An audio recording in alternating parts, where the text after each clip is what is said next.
एक भाई ने कमेंट किया था कि नोट नकली है तो क्या हुआ, चल तो रहा है, आरबीआई ले भी रहा है और दे भी रहा है। तो मेरा कहने का मतलब सिर्फ यही है कि अगर आप 10,000 रुपए का सामान लेते हो तो आपके साथ 9,999 रुपए का ठग हो जाता है। कमाल की बात यही है। हम लोग समझ भी नहीं पाते हैं कि हमारे साथ ऐसा हो चुका है।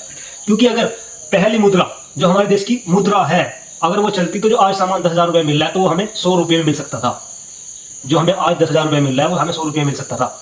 तो मैंने पहले वीडियो में बताया था कि मैंने जनता सरकार मोर्चा पर एसएमएस किया है कि मुझे उलगुलार किताबें कुछ स्क्रीनशॉट भेज दो ताकि मैं लोगों को प्रूफ के साथ और हिसाब के साथ बता सकूं कि हमारा देश पहले कैसा था और अब कैसा है। तो मेरे पास स्क्रीनशॉट आ गया, तो मैं आपको पढ़ के सुनाता हूं कि उस किताब में क्या लिखा है। और इस किताब में साफ साफ लिखा है, आप वीडियो को लास्ट तक देखना और अपने दोस्तों के पास शेयर करो ताकि उन्हें भी पता चले हमारे देश में क्या हो रहा है। तो मैं पढ़ के सुनाता हूँ।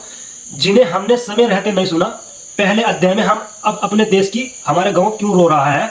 अब इस अध्याय में हम उन लोगों की बात सुनेंगे जिन्होंने 100, 200, 300, 500 साल पहले ही साफ साफ चेतावनी दे दी थी।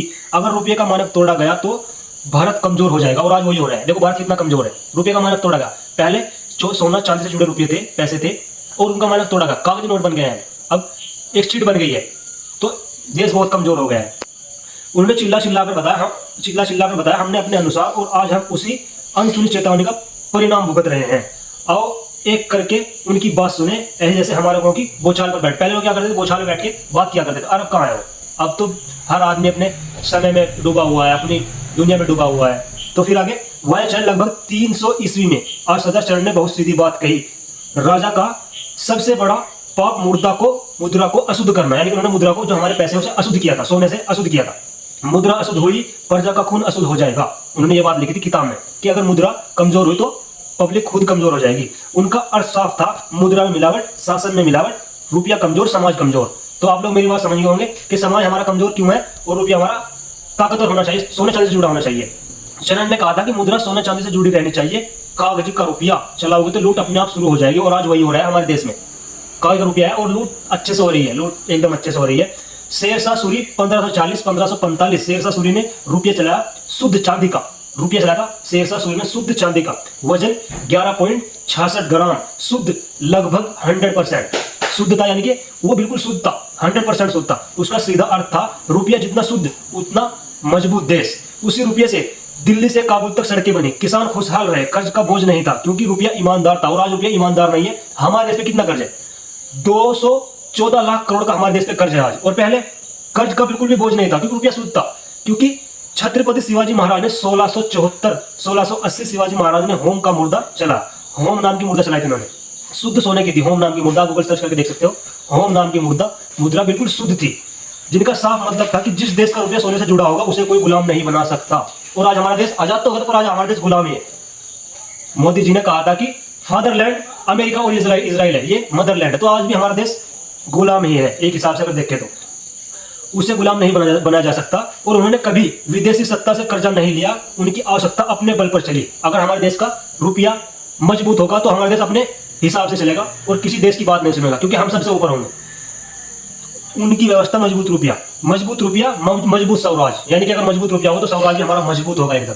आप लोग कमेंट सेक्शन में बताओ मेरी बात सही है या गलत। दादाजी भाई नौरोजी 1901 गरीबी और ब्रिटिश शासन। दादाजी नौरोजी ने हिसाब लगाकर बताया हर साल 30-40 मिलियन पाउंडर भारत से ब्रिटेन जा रहे हैं। कहा जा रहे हैं? भारत से ब्रिटेन जा रहे हैं। इसे उन्होंने नाम दिया धन की नाली, ड्रेन ऑफ वेल्थ। उन्होंने से नाम दिया था, क्या नाम दिया? ड्रेन ऑफ वेल्थ उन्होंने से नाम दिया था। उनका निश्चित साफ था, अंग्रेजों ने जानबूझकर रुपये का मानक कमजोर किया ताकि भारतीय मेहनत सस्ती हो जाए। भारतीय मेहनत अभी सस्ती है, हम लोग बाहर कमाने के लिए जाते हैं ताकि हमें ज्यादा पैसे मिल जाए, क्योंकि भारत की मेहनत अभी सस्ती हो चुकी है। और जब हमारा देश सोने की चिड़िया बोला करता था तब हमारी मेहनत भी महंगी थी, और आज हमारी मेहनत बिल्कुल सस्ती है।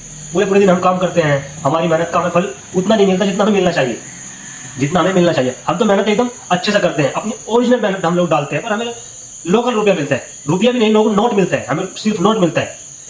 रोमेश चंद्र दत्त 1902 भारत का आर्थिक इतिहास उन्होंने कहा ब्रिटिश शासन ने भारत को 3 हथियारों से लूटा, भारी कर, अन्यपूर्ण व्यापार, कमजोर रुपया और साफ जोड़ा। इन तीनों में सबसे खतरनाक हथियार रुपया था। इन तीनों चीजों में सबसे खतरनाक हथियार क्या था? रुपया। और उन्होंने उस पर वार किया। जब आदमी किसी के साथ लड़ता है तो कमजोर, जहां से वो कमजोर होता है उसको वही वार करता है। अगर दो पहलवान लड़ते हैं तो एक पहलवान की टांग टूटे तो पहलवान दूसरे पहलवान की टांग पे ही वार करेगा, तो वहां से वो कमजोर है। डॉक्टर भीमराव अंबेडकर ने 1923 the problem of the rupee doctor Bhimrao Ambedkar ने इस विषय पर 300 पन्नों की किताब लिखी। उन्होंने साफ कहा, भारत को गोल्ड एक्सचेंज नहीं, प्योर गोल्ड स्टेज चाहिए। प्योर गोल्ड स्टेज, उसका अर्थ था सीधा, gold stage exchange stage Britain हित में, मतलब जो उन्हें ब्रिटेन वालों को दी थी, गोल्ड एक्सचेंज स्टेज उन्हें, और भारत को प्योर गोल्ड स्टेज भारत हित में।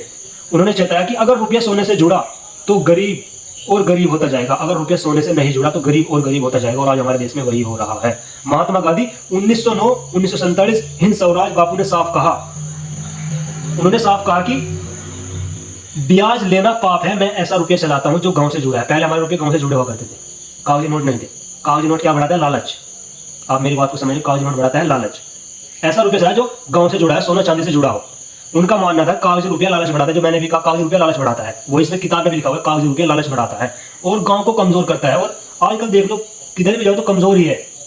नेताजी सुभाष चंद्र बोस 1944, नेताजी सुभाष चंद्र बोस ने हिंद बैंक बनाया, आजाद हिंद रुपया चलाया, जो कि शुद्ध सोने का था। इसमें किताब में, उल गुलान किताब में लिखा है, साफ साफ लिखा है, आजाद हिंद ने रुपया चलाया जो सोने का था, शुद्ध। उन्होंने कहा, आर्थिक आजादी के बिना राजनीतिक आजादी बेकार है।